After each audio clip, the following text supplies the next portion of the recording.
Friedrich Merz just made the single most catastrophic miscalculation of his entire political career. And I need you to understand, this wasn't a small error in judgment. This wasn't a poorly chosen word or an off-script moment that a press secretary could quietly clean up the next morning. This was a man standing at the absolute apex of German political power in front of the global press, with cameras from every major network trained directly on his face, and he chose deliberately and consciously to mock the most powerful political movement on the planet. He straightened his tie. He adjusted his posture. And then Friedrich Merz, the German Chancellor, proceeded to do an impression. He mimicked JD Vance. He ridiculed the Trump administration. He played to the room like a man who genuinely believed the rules didn't apply to him, like a man who had calculated that the laughter of European journalists was worth more than the goodwill of Washington. And for exactly 48 hours, he was right. The room loved it. The clips went viral. The European press celebrated him. For 2 full days, Friedrich Merz was the man who had said what everyone else was apparently too cautious to say out loud. Then Washington picked up the phone. What happened next didn't just humiliate Merz personally.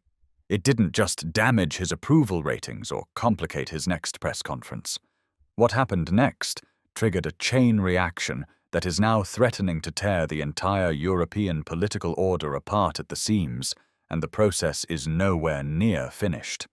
Because what Merz didn't know, what apparently nobody in the Berlin political establishment bothered to tell him, is that JD Vance had already been briefed before Merz even finished speaking.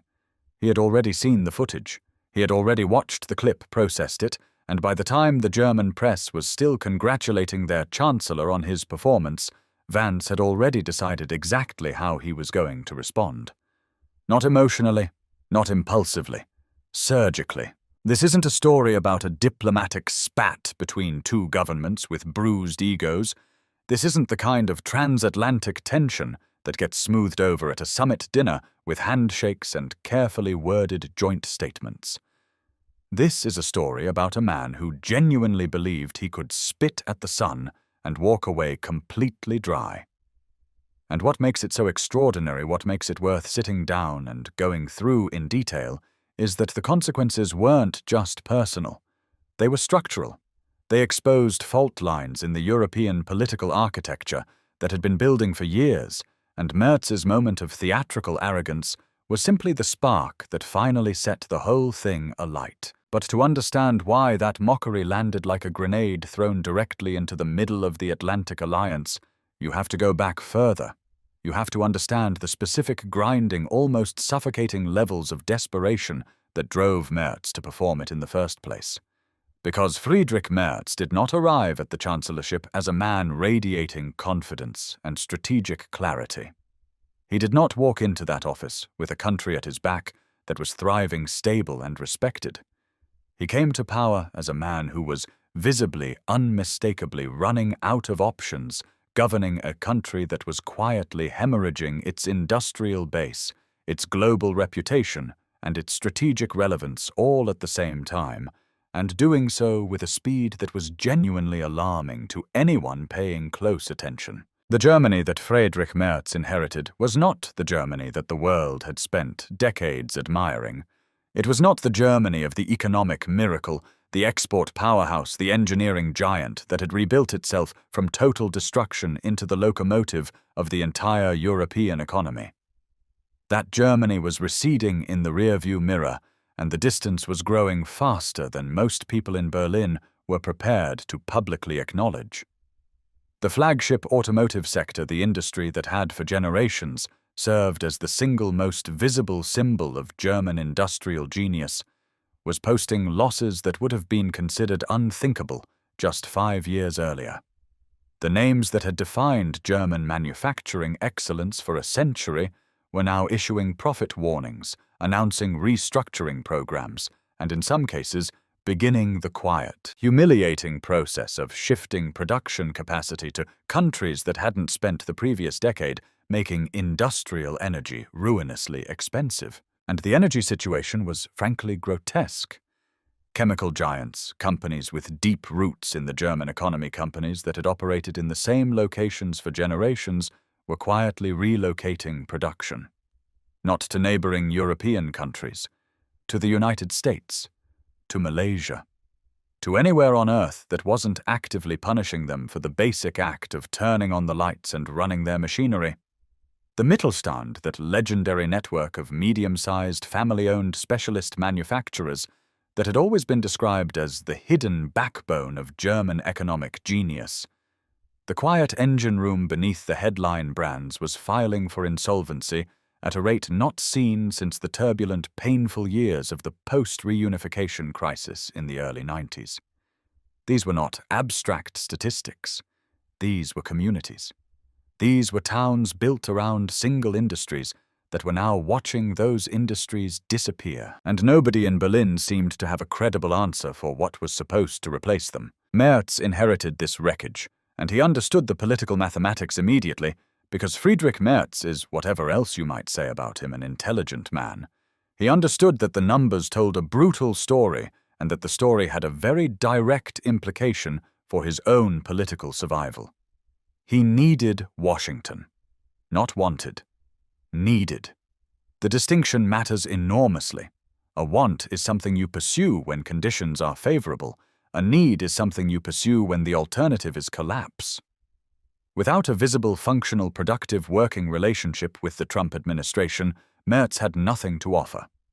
The German voter accepted more managed decline, more carefully packaged bad news, more strategic retreats dressed up in the optimistic language of transformation and resilience. He had no growth story. He had no energy solution. He had no industrial revival plan that could survive contact with the actual energy prices his businesses were being asked to pay. Washington wasn't just diplomatically useful. Washington was the only card he had left to play, so he went to work. He dispatched envoys through the appropriate channels. He noticeably softened his public tone on NATO burden sharing, pivoting away from the kind of language that had irritated Washington for years and toward something that sounded at least superficially more like the acknowledgement of responsibility that the Trump administration had been demanding from European partners. He made careful, calibrated public statements about the enduring importance of transatlantic cooperation, statements that were clearly designed to be heard in Washington as much as they were designed for domestic consumption. He was doing everything right by the standards of the old playbook. He was performing the correct rituals of alliance maintenance. And then he did something that genuinely stunned even his own closest advisors. Ahead of a key bilateral meeting, Merz arranged for a very particular gift to be delivered to the Trump administration, the birth certificates of Donald Trump's German ancestors. A genealogical olive branch carefully sourced and presented, wrapped in the tissue paper of diplomatic symbolism. The message embedded in that gesture could not have been more naked if he had written it in capital letters on a billboard outside the White House. It said, "I respect where you come from. I understand what matters to you. I am not like the other European leaders who roll their eyes and hold their noses. I am someone you can actually work with." It was in its own way a remarkable gesture, not because it was sophisticated, but because of how completely it revealed the depth of Merz's desperation. This was not the move of a confident chancellor managing a relationship from a position of strength. This was the move of a man who understood that the normal currency of European diplomatic engagement, shared values, institutional frameworks, multilateral commitments, was no longer being accepted at the Washington window. And so he was trying a different currency entirely. Personal, historical, emotional. He was betting that sentiment could accomplish what strategy had failed to deliver. For a brief, tantalizing moment, it appeared to work. There were photographs that looked warm enough. There were exchanges that carried the language of mutual respect. There were carefully worded public statements from both sides about a very good basis being established between Berlin and Washington. Merz allowed himself to believe, or at least to publicly perform, believing that the charm offensive had succeeded, that he had cracked the code, that he had found the formula that had eluded every other European leader trying to navigate the new Washington. He was wrong, profoundly, consequentially, catastrophically wrong. And the reason he was wrong cuts to the heart of everything that followed. What Friedrich Merz fundamentally misread, and what virtually the entire European political establishment continues to misread about the Trump-Vance world, is that performative gestures purchase nothing in the new Washington. Not goodwill, not protection, not leverage. The political movement that clawed its way back to power in the United States did not do so by rewarding sycophancy. It rewarded results. It rewarded demonstrated loyalty. It rewarded ideological alignment. Genuine, verifiable structural alignment, not the appearance of alignment performed for the benefit of a bilateral photo opportunity. Merz had none of the three.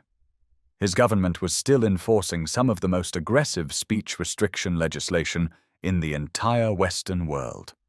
His coalition partners and political allies were the same figures who had spent years publicly characterizing Trump supporters as fascists, as deplorables, as an existential threat to liberal democracy.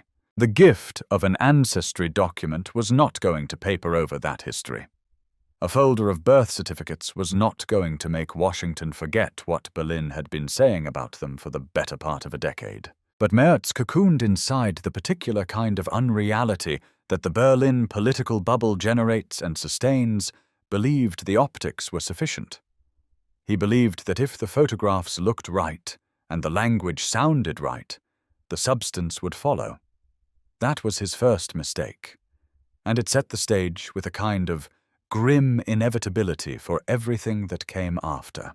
Let me be precise about the timeline here, because the sequence of events matters enormously to understanding how completely this situation unraveled. For a brief window, a matter of days really, the charm offensive appeared to have produced something. There were photographs that looked warm. There were exchanges that carried at least the surface language of mutual respect. There were carefully crafted public statements from both capitals about a productive basis being established, about dialogue being open, about the relationship moving in a constructive direction. Merz allowed himself to believe, or at least to perform believing for the benefit of his domestic audience, that he had cracked it, that he had found the formula, that the genealogical gift and the softened rhetoric and the dispatched envoys had collectively achieved what he needed them to achieve. He had earned himself a seat at the table. He had not even close. What Friedrich Merz fundamentally misread, and this is the error that defines everything that follows, is the same error that virtually the entire European political establishment has been making since the moment the results came in, and it became clear that Washington had changed in ways that weren't temporary, weren't cosmetic, and weren't going to be reversed by the right lunch conversation or the right joint communique. The error is this believing that performative gestures still purchase goodwill in the new Washington. Believing that if you say the right things in the right tone, if you show up with the right symbolic offering, if you construct the right optics around a bilateral meeting, the substance will follow automatically. That is how European diplomacy has operated for decades. That is the entire operating system of the Brussels establishment. Manage the optics, use the correct language, be seen in the right rooms, and the outcomes will take care of themselves. That operating system is now completely obsolete in Washington, and nobody in Berlin had apparently updated their software. The political movement that fought its way back to power in the United States did not do so by rewarding sycophancy. It did not claw back the White House, the Senate, and the political momentum of the entire Western conservative world by being charmed by European leaders who smiled nicely and arrived bearing thoughtful gifts. It got there by rewarding three specific things: results, loyalty, and ideological alignment. Not the performance of alignment. Actual, structural, verifiable alignment, the kind that shows up not in press conference language, but in legislation, in policy decisions, in how a government actually treats its own citizens and its political opponents. Merz had none of the three. His government was still operating and actively enforcing some of the most aggressive speech restriction legislation anywhere in the Western world. The people sitting inside his coalition, the allies whose support he depended on to remain in office, were the same individuals who had spent years, not months, years, publicly and repeatedly characterizing Trump supporters as fascists, as a threat to democratic civilization, as something shameful and dangerous that needed to be contained. You cannot spend half a decade calling someone's voters deplorables and then make it disappear with a folder of ancestry documents. The historical record doesn't work that way, and Washington, it turned out, had an excellent memory. But Merz, insulated inside the particular and self-reinforcing unreality of the Berlin political class, had convinced himself that optics were sufficient, that the photographs were enough, that the language of cooperation repeated with enough conviction would eventually become the reality of cooperation. That was his first mistake, and it was serious. But it was the kind of mistake that under different circumstances might have been survivable. Embarrassing, perhaps. Costly in terms of leverage, certainly. But not fatal. His second mistake was not survivable, and it happened in front of cameras in March of 2025, following a European Council session in a room full of journalists who were absolutely delighted by what they were about to witness. The press conference started routinely enough. These things usually do. Questions about the summit agenda, questions about European unity, the standard choreography of post-council media management that any senior politician could navigate in their sleep. And then the question of American leadership came up, as it almost invariably does in any European political forum these days, because the question of how to manage, respond to, or position oneself relative to Washington has become the organizing anxiety of the entire continental political class. It came up, and something shifted in Friedrich Merz. You can watch it happen in the footage if you know what you're looking for. Something behind the eyes. A calculation being made and then abandoned in favor of something more instinctive, more immediate, more gratifying. Perhaps it was the accumulated pressure of governing a country in visible economic distress, with no clean solutions available. Perhaps it was the audience, a room full of European journalists who shared his cultural and political reference points, who would appreciate the performance, who would laugh in exactly the right places. Perhaps it was simply the particular arrogance that develops in men who spend decades inside political systems that reward clever performance over genuine substance, who have learned that the room's approval is the closest thing to validation that their world offers.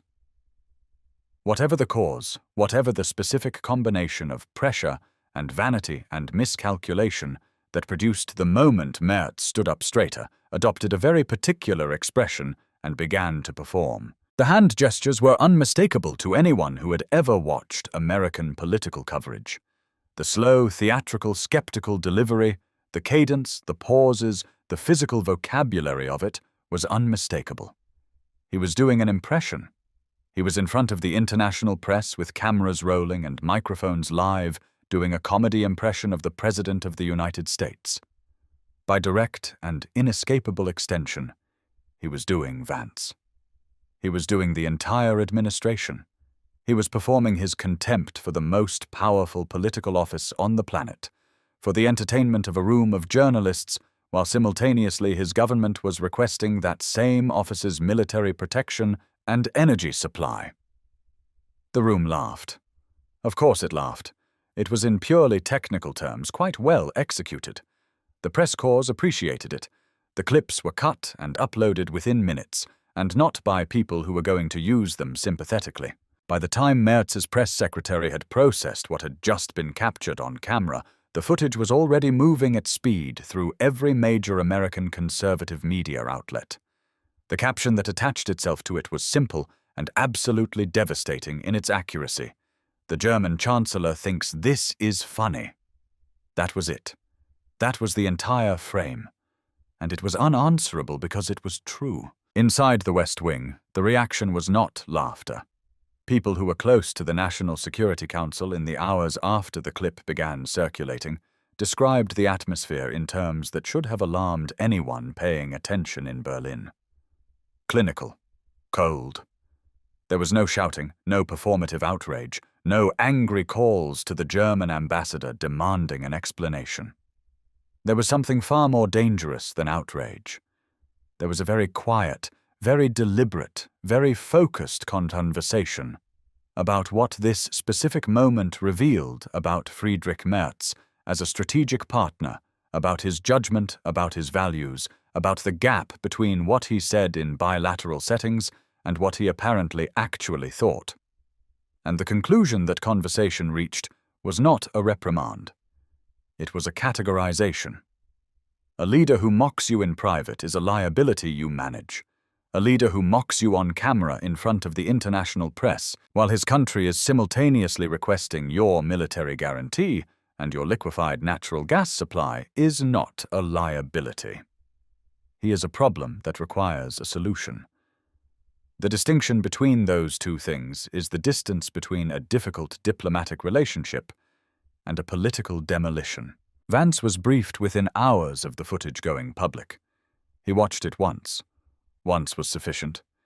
He didn't need a second viewing, because Vance hadn't been waiting for a reason to respond to Merz. He had been building a comprehensive file on the structural failures of the German government for months, assembling the data, mapping the contradictions, preparing the architecture of an argument that would be, when the moment arrived, impossible to answer.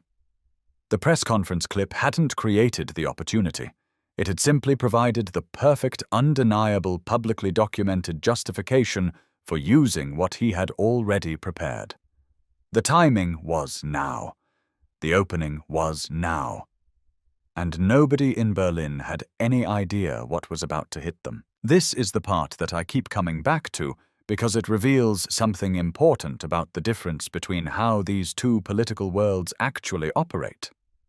The Berlin assumption, the assumption of the entire European political class, really was that if Washington was displeased, Washington would signal its displeasure through the normal channels. A cooled tone in official communications, a delayed response to a meeting request, perhaps a carefully worded statement expressing concern about the importance of alliance cohesion. The standard repertoire of diplomatic disapproval, polite and deniable, and ultimately manageable. That is how these things are supposed to work. That is the grammar of the system that European leaders have spent their careers learning to navigate. Vance was not going to use that grammar. He wasn't going to write a strongly worded letter. He wasn't going to summon an ambassador.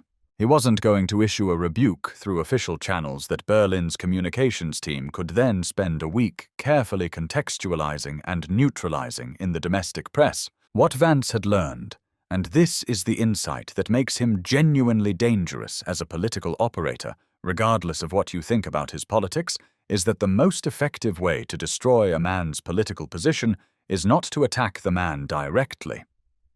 Direct attacks can be deflected. They generate sympathy. They allow the target to position themselves as a victim of foreign aggression, to rally their base, to turn the attack into a domestic political asset. No. The most effective way to remove a political leader's power is to attack the system of belief that sustains them. To take apart in public in front of their own voters the story they have been telling, the narrative that makes the pain feel purposeful. The sacrifices feel noble. The management of decline feel like the exercise of responsible governance.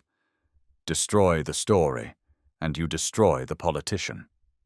Not immediately, not with a single news cycle, but permanently in the way that matters most, which is in the minds of the people whose continued belief is the only thing keeping them in office. And Merz depended on one story above everything else, one central load-bearing narrative that the entire structure of his political position rested upon. He depended on the German public continuing to accept, continuing to genuinely believe that the pain they were living through was not the result of catastrophic policy failures made by the political class that was now asking them for patience. He needed them to believe that the energy bills that were making ordinary life genuinely difficult, the factory closures that were eliminating jobs that families had relied on for generations, the slow and visible erosion of a standard of living that had once made Germany the object of European envy. He needed all of that to feel like the necessary cost of moral leadership, a noble sacrifice made in the service of a better future, not a self-inflicted wound, not the predictable consequence of decisions made by ideologically captured politicians who had prioritized symbolism over engineering and performance over substance. Remove that belief, strip away the moral framing. Expose the choices underneath it as choices rather than inevitabilities. And Friedrich Merz had nothing. No economic record to stand on, no industrial revival to point to, no energy security to offer. Nothing except the argument that the alternatives were worse, and even that argument depended on the public continuing to trust the people making it. Vance was about to remove it, publicly, on the record, in front of every camera that mattered, and Friedrich Merz, still basking in the warmth of a room full of journalists who had laughed at his impression, still adjusting his tie for the afternoon press cycle, had absolutely no idea that the demolition had already begun. The first cut was the nuclear betrayal. And I want you to understand exactly how Vance delivered this, because the method was as important as the content. This was not a politician winging it at a podium reaching for rhetorical flourishes to fill time and sound impressive. This was a man who had done the work, the actual granular footnoted work, and who wanted every person in that room and every journalist watching the feed to know that he had done it. He laid out the timeline with the kind of precision that makes it impossible for the other side to claim misrepresentation. Dates, figures, output statistics, safety records, capacity data going back decades. He built the case methodically, brick by brick, because he understood that a case built that way cannot be knocked down with a press statement or a spokesperson's indignant denial. And the case, when you look at it laid out in full, is genuinely staggering in its implications. Germany had operated for decades some of the most technologically advanced, most rigorously safety-optimized nuclear generation facilities anywhere on the planet. These were not aging Soviet-era reactors running on compromised infrastructure and bureaucratic neglect. These were world-class engineering achievements facilities that had operated without serious incident across decades of continuous service that had been maintained and updated and staffed by some of the most technically skilled people in the European energy sector. And the output they produced was everything that Germany's stated energy goals required, clean, in the sense that it generated no carbon emissions during operation. Stable in the sense that it produced consistent baseload power regardless of weather conditions, time of day, or seasonal variation. And affordable in the sense that once the capital investment was made and the infrastructure was in place, the cost of generation was dramatically lower than the alternatives that were about to replace it. No wind turbine array, regardless of how many turbines you string across, how many ridgelines can replicate that kind of consistent, dispatchable baseload generation. No solar installation, regardless of how many panels you cover, how many hectares, solves the fundamental problem of what happens when the sun goes down and the wind drops and 20 million households simultaneously turn on their heating. The physics of the situation were not complicated. The engineering answer was not a mystery, and the German government shut every single one of those facilities down, not because there was a safety emergency. The safety record was, by any objective measure, impeccable, certainly compared to the catastrophic events in other countries that had been used to generate public anxiety about the technology. Not because the economics had turned against them. The output data demonstrated clearly that they were among the most cost-effective generation assets in the entire European grid. Not because there was a superior technological alternative ready to take their place and maintain grid stability while the transition was managed. There was no such alternative. There is still no such alternative at the scale required. They were shut down because of ideology. because a specific and powerful political constituency had decided, for reasons that had more to do with symbolism and historical association and the particular aesthetic preferences of the German Green movement, than with engineering reality or energy security, or the lived experience of German households and businesses, that nuclear power carried the wrong kind of cultural weight. It looked wrong. It felt wrong. It connected in the political imagination of the coalition partners, whose support the government required to the wrong chapter of history, the wrong kind of technological hubris, the wrong kind of relationship between the state and the atom. And so the working engines were switched off, one by one, while the people who made the decision congratulated themselves on their moral seriousness. Vance paused at this point in his delivery. He looked slowly around the room. He let the silence stretch for a moment longer than was comfortable. And then he said quietly, without theatrical emphasis, without raising his voice, "You destroyed a working engine because you didn't like how it looked." The silence that followed that sentence was the loudest thing in the building. You could feel it on the broadcast feed.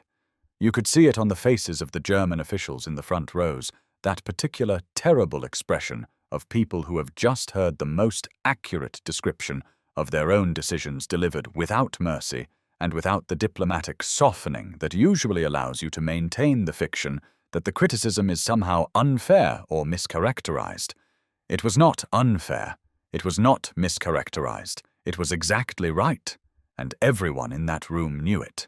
The second cut was the hypocrisy exposure, and if the first cut had drawn a sharp intake of breath, this one drew blood.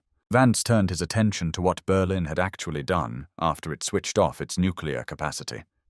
Because you have to replace the power from somewhere. Physics is not optional. 20 million households still need heat. Thousands of industrial facilities still need to run. The grid still needs to function. So what did the German government do? What was the practical operational replacement for the stable, affordable, clean baseload power that the ideological decision had eliminated? Vance named names. He cited figures. He described in a level of granular detail that made it absolutely clear this had not been improvised, the routing mechanism through which German energy companies had continued purchasing Russian liquefied natural gas long after the official public position of the German government demanded complete and immediate energy independence from Moscow. The pipeline, the one that had been the centerpiece of German-Russian energy relations for years, the one that had been explicitly presented as a vector of dangerous dependency by Germany's own allies for years before they were proven right, was formally dead. The official diplomatic relationship between Berlin and Moscow was frozen in the amber of public condemnation. The rhetoric from German politicians about the absolute necessity of energy independence was delivered regularly and with apparent conviction. But the gas was still flowing. It was flowing through intermediary purchase arrangements, routed via India, routed via Qatar, arriving at German terminals with different paperwork attached with different official points of origin, recorded with the molecular fingerprint of its actual source carefully obscured behind layers of commercial documentation. Same gas, different paperwork. Berlin knew. The energy companies knew. The procurement offices knew. The political figures who had approved the arrangements knew. And Washington, it turned out, also knew. In considerable detail. The price Germany was paying to maintain this fiction was not market rate. It was not even close to market rate. Berlin was paying a premium of up to 3 times the standard market price for this gas, 3 times, because the routing arrangements and the intermediary structures and the layers of contractual obfuscation required to keep the actual origin of the supply. Invisible, all came at a cost, and that cost was passed directly to the German public in the form of energy bills that were making ordinary life genuinely difficult. While German pensioners were rationing their heating, making the calculation, the specific, grinding, humiliating calculation that millions of elderly people across Germany were being forced to make about which rooms to heat and which to leave cold, and how many degrees to turn the thermostat down before the bill became unmanageable, while those pensioners were making those calculations. The political class that had created this situation was spending public money at 3 times the market rate to protect a moral story that, as Vance noted with withering precision, fooled precisely nobody in that room. He let the figure sit in the air. 3 times. He did not rush past it. He did not soften it with context or qualification.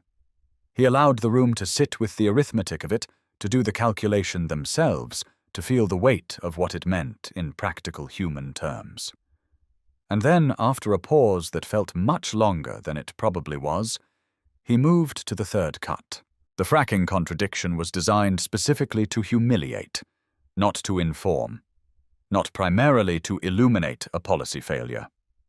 To humiliate, and it succeeded beyond any reasonable expectation. For years, and again, this is not a matter of interpretation, this is documented public record, German politicians and the media ecosystem that surrounded and supported them had performed what can only be described as theatrical horror at any mention of American hydraulic fracturing technology. Fracking was presented to the German public not as a debatable energy policy choice with genuine trade-offs on both sides, but as something approaching a civilizational abomination, environmentally catastrophic, morally beneath a country of Germany's supposed standards. The kind of reckless, profit-driven barbarity that enlightened European nations had risen above that only Americans, with their crude relationship to the natural world and their indifference to long-term consequences, could possibly defend. It was a remarkably useful narrative because it accomplished 2 things simultaneously.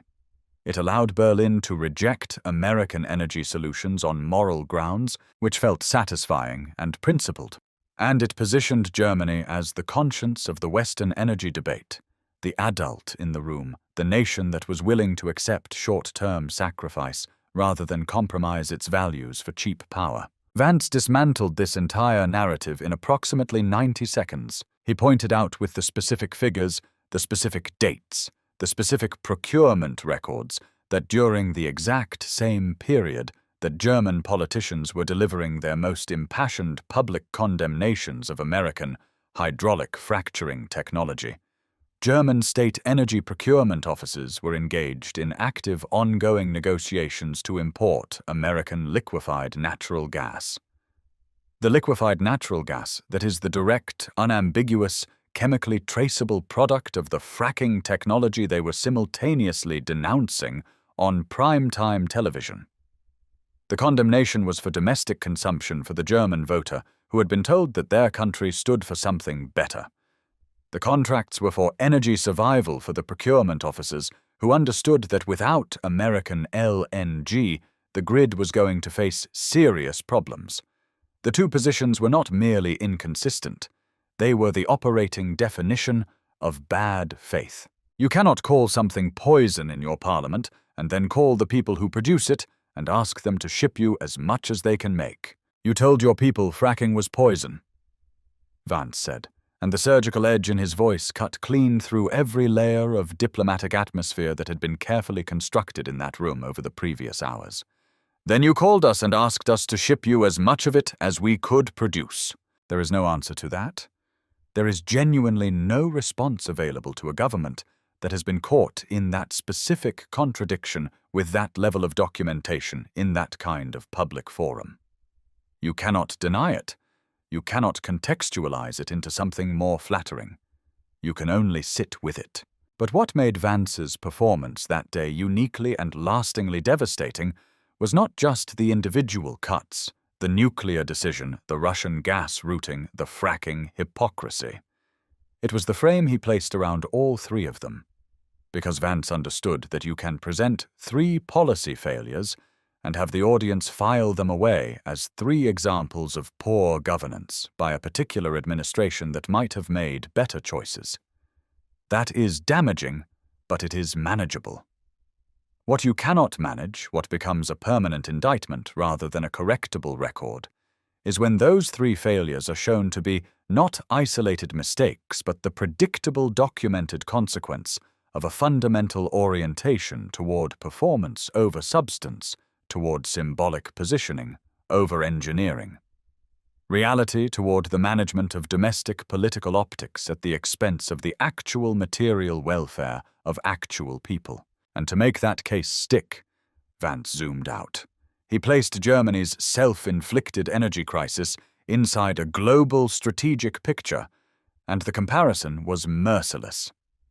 While Germany was closing its reactors and constructing elaborate moral justifications for doing so, China was commissioning more than 50 new nuclear facilities, not studying the possibility, not running feasibility assessments, commissioning, building. While Germany was congratulating itself on its energy transition and its civilizational seriousness, Russia was expanding its own nuclear generation capacity, understanding with the cold clarity that authoritarian states sometimes display about these matters, that energy independence is a form of strategic power that cannot be surrendered to the aesthetic preferences of a coalition partner. India was constructing nuclear reactor infrastructure at a pace that would have been considered extraordinary by Cold War standards, methodically building the energy foundation that it calculated its economic future would require. And France, Germany's nearest neighbor, its closest EU partner. The country with which it shares the Franco-German axis that has been described for decades as the engine of European integration. France had looked at exactly the same evidence, run exactly the same calculations, and reached exactly the opposite conclusion. France doubled down on nuclear sovereignty. France decided that clean, stable, affordable baseload power was not a compromise of its values, but an expression of them. France decided that an ideology that makes your country poor and dependent is not, in the final analysis, of virtue. The entire industrialized world was moving in one direction. Every serious state actor with a long-term perspective on energy security, economic competitiveness, and strategic autonomy was moving toward more nuclear capacity, more energy independence, more rational management of the grid. Germany had looked at that same evidence, made the opposite choice, called it moral leadership, and then watched its industrial base begin to dissolve. Vance's voice dropped as he delivered the line that would lead every major news broadcast by morning. It was not delivered with anger. It was not delivered with contempt. It was delivered with something far more effective, a kind of sorrowful, precise, irrefutable clarity. This is not climate protection. This is not energy transition.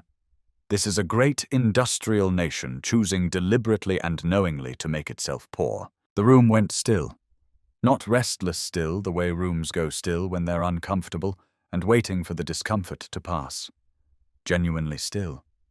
The kind of stillness that settles over a space when something has been said that cannot be unsaid, that has changed the nature of the conversation permanently, that has made the previous terms of the debate obsolete.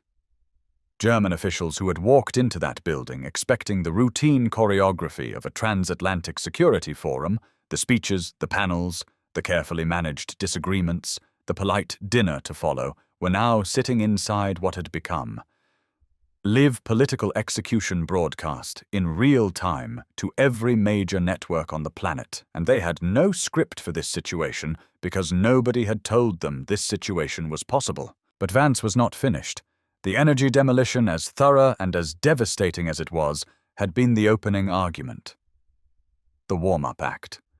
Because the document in his briefcase, the one that had sat there untouched, and apparently unremarkable throughout the entire energy portion of his address, contained something far more dangerous to Friedrich Merz than any energy statistic, any figure about industrial job losses, any comparison between German reactor closures and Chinese reactor commissionings. What was in that document had the power to take away the one asset Merz still had, the one thing he had been able to hold on to through all the economic difficulty, and the diplomatic complications and the political pressures, his claim to the moral high ground. His positioning as a defender of democratic values, a protector of the liberal order, a man who could be trusted to stand for the right things when it mattered. That was the last card, the final argument, the reason when everything else was going wrong that the European establishment and the international press would ultimately continue to take him seriously. Vance reached into the briefcase. He placed the document on the podium, and the temperature in that room dropped by several degrees. What he had placed in front of the global media was the 2025 United States State Department Human Rights Report. An official document. A government document. The product of a systematic, methodical assessment process conducted by professional analysts and submitted through formal channels. Not an opinion. Not a polemic. A verdict. And for the first time in the entire post-war history of the Transatlantic Alliance, in the entire 70-plus-year history of the relationship between Washington and Bonn, between Washington and Berlin, between the United States and the Federal Republic of Germany, Germany was not featured in that document as a model democracy that other countries should aspire to emulate. It was featured as a cautionary tale about what happens when a democracy begins to use the machinery of the state to manage, restrict, and ultimately suppress the political speech of its own citizens. The specific language of the report was clinical in the way that official language is always clinical, but the clinical precision made it more devastating, not less. Significant regression in freedom of expression. Systematic state interference in the right to lawful assembly. The criminalization of political dissent under the legislative cover of digital safety frameworks. Vance read each line without editorial commentary, without added emphasis, without the kind of rhetorical ornamentation that allows the audience to tell themselves that the speaker is exaggerating for effect. He read the lines because the lines were sufficient. They did not require embellishment. He then looked directly at the row of German officials seated before him and delivered the verdict. You raid private homes at 6 in the morning because a citizen shared a post that embarrassed a minister. You deploy platform censorship legislation to silence the people who are telling the truth about your migration crisis. You have constructed a legal architecture that is specifically designed to make dissent expensive, exhausting, and eventually impossible for ordinary people to sustain. And then you travel to international forums and position yourself as the guardian of Western democratic values. He paused. That is not democracy. That is the aesthetic of democracy wrapped around the infrastructure of control. The ultimatum that followed was the most consequential piece of diplomatic communication delivered in a European forum since the immediate post-Cold War era. Vance did not dress it up. He did not surround it with qualifications or diplomatic hedging or the language of constructive engagement that usually provides cover for demands of this magnitude. He made it simple, direct, and non-negotiable in the most literal possible sense of that phrase. The United States was prepared to reduce tariffs on German steel and aluminium. The United States was prepared to ease the trade barriers that were actively accelerating the deindustrialization of an already struggling German economy. These were things that Merz desperately needed, things that his government had been requesting through channels for months, things that could genuinely make a material difference to the economic situation he was trying to manage. The condition attached to them was singular and absolute. Berlin would dismantle its censorship infrastructure. The enforcement mechanisms of the Digital Services Act that were being operated as political weapons against voices that the ruling coalition found inconvenient would be neutralized. The legal persecution of citizens for protected political speech, the dawn raids, the prosecutions, the financial penalties designed to make dissent too costly for ordinary people to engage in, would end. Washington would not spend a single dollar of American taxpayer money providing military protection for an economy that was imprisoning people for their social media activity, while simultaneously appealing to that same country for help.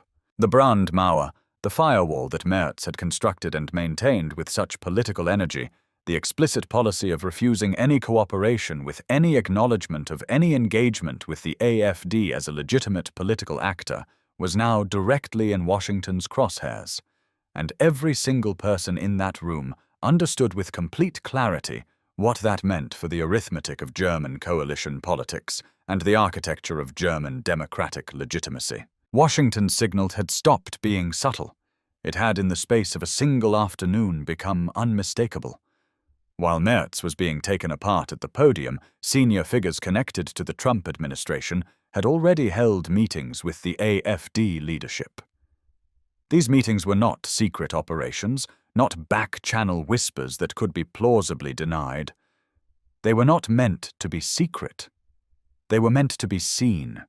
They were meant to communicate to every relevant audience simultaneously that Washington had assessed the German political landscape, identified the actors it considered to be genuine partners, and was done operating within the polite fiction that those actors were beyond the pale of legitimate engagement.